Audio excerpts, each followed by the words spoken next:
Surprise, part 4. Sorry guys, I'm new at this voiceover stuff and in the words of Billy Joel, if you're going to have a hit, you have to make it fit. So anyway, I went over, so I had to redo the last video or actually I had to cut part of it off. So we're going to finish up now with analysis and just the end of it. I do apologize. If you're thinking to yourself, man, this is going to be a long semester listening to G. Marie ramble on and on, I'm really sorry about that. But I promise I will get better at these videos in the weeks to come. I feel as though I'm getting a little bit more savvy, at least on how to do them. And I promise in a few weeks, they'll sound almost as good as everyone else's.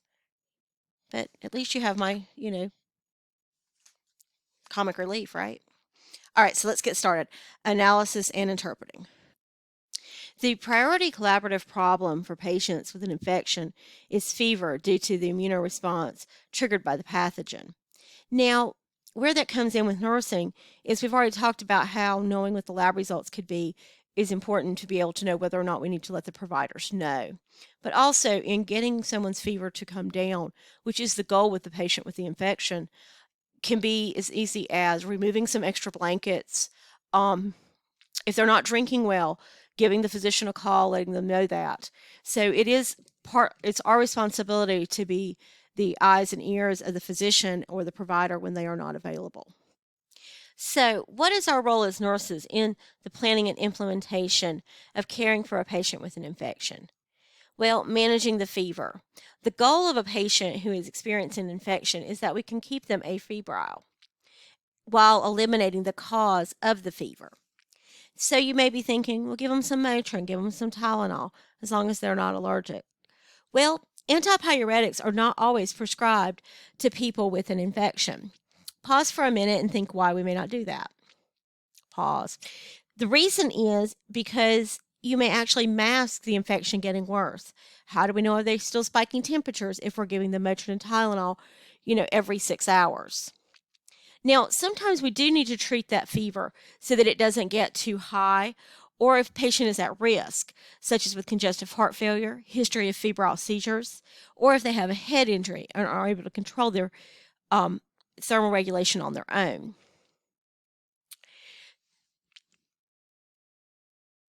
A lot of times, a physician or a care provider may leave an order to notify if the patient has fever spike or to draw another set of blood cultures when a patient has a fever spike. So we don't want to it's very important to know, even if the patient has Motrin ordered, but it's ordered PRN for pain, if you're giving it for a fever, you're not giving it correctly. So even if the patient had something ordered, but it was in as an as-needed medication, you would want to call the physician or the provider and let them know that this patient is spiked another fever, and they've requested Tylenol perhaps because they are uncomfortable.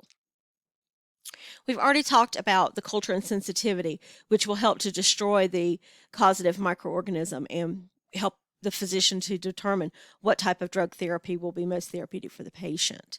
External cooling can be done with something called a cooling blanket, or sometimes it is done by removing extra covers or cooling a saline, or if the patient is dehydrated, giving them fluid administration. One thing to watch out for is to make sure the patient does not develop shivers, because if the patient is shivering, they're being cooled down too quickly. Now, you may think, well, put a fan on them. That'll cool them down, cools me down.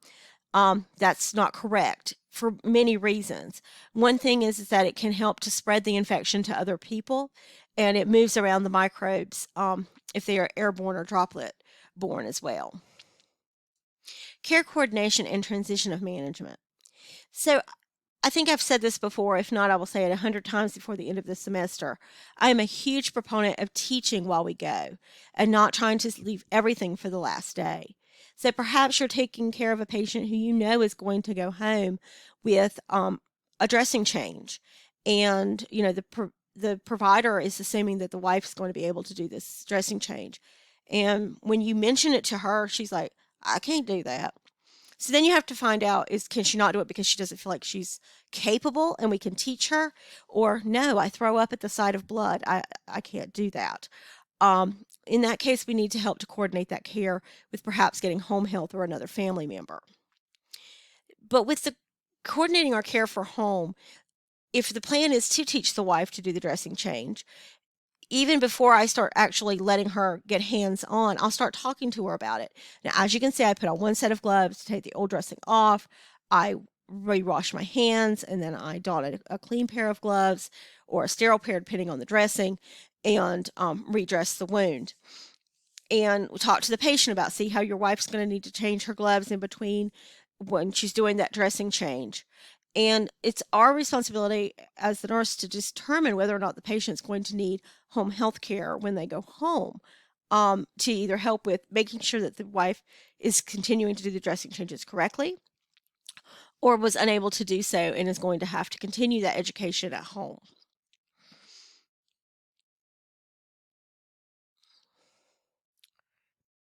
It's also important to look at, the physician may have a plan to send the patient home on a very expensive antibiotic. And you know that the family, you're not sure whether or not the family would be able to afford that. Again, that is the time when we as the nurse, or as the staff nurse, is able to contact case management and allow that nursing professional to look at ways to help the patients to get the care that they need and with the resources. And they may come back and say that they found the medication where they can get it at an inexpensive price, or it may become part of a need for a care management team meeting where the care coordinator can speak to the physician about, maybe finding a lower cost of medication. Evaluation. Evaluating the care of the patient with an infection on the basis of the identified priority of problems is important.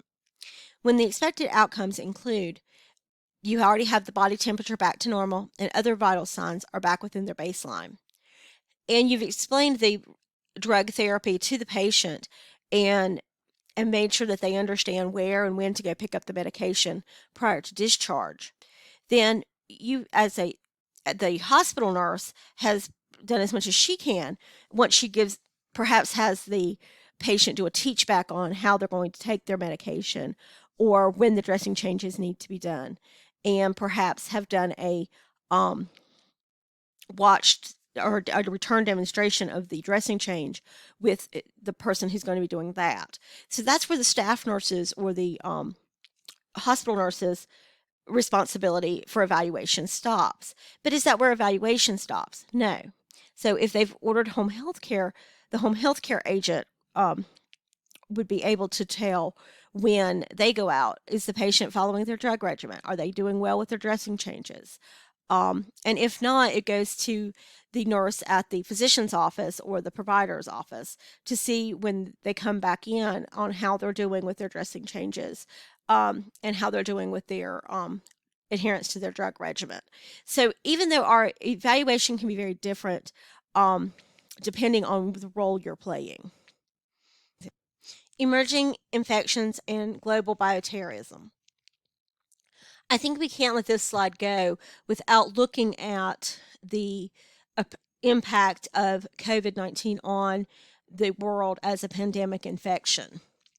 We also see contaminated foods, either from soil or from other sources, that it can impact entire industries in different parts of the world. Here in the U.S., we have federal agencies that look out for us for public safety.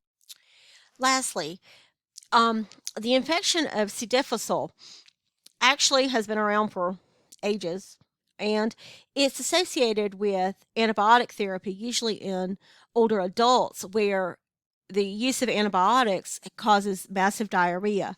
And because it takes out not only whatever infection they had or perhaps didn't have, and also takes out the natural flora in their GI tract. For years, this C. difficile was treated with Cipro or ciprofloxacin. And of course, so what happened? The bug got smarter. And so now there are strains of C. difficile that are actually resistant to the medication. And the patients have reoccurring C. difficile because of that. Two big things to know about C. difficile is that it can live for a long time on inanimate objects such as medical equipment and door handles. It also is not killed with alcohol-based hand sanitizer.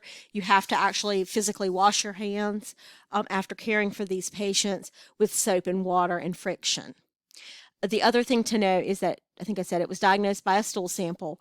The common treatments now are vancomycin and oral methotrexate or Flagyl.